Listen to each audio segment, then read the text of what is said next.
மனிதருடைய மனதை ஆட்டுவிப்பது பயம். மனிதன் வாழ்வில் எப்போதும் பயத்தை தோற்றுவிக்கிறான். அனைவரும் வாழ்வில் ஒரு வழியை தேர்ந்தெடுப்பர். அந்த செயல் கூட மன பயத்தின் அறிகுறியே ஆகும். ஆனால் அந்த பயமானது ஏன் தோன்றுகிறது?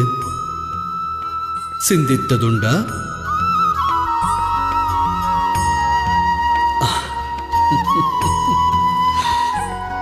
பயத்தின் அர்த்தம் வருங்காலத்தை பற்றிய விபரீதமான கற்பனையே.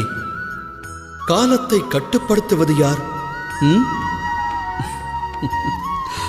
அதை கட்டுப்படுத்துவது நாமோ, நமது விரோதியோ அல்லது இன்னொருவரோ கிடையாது. காலமானது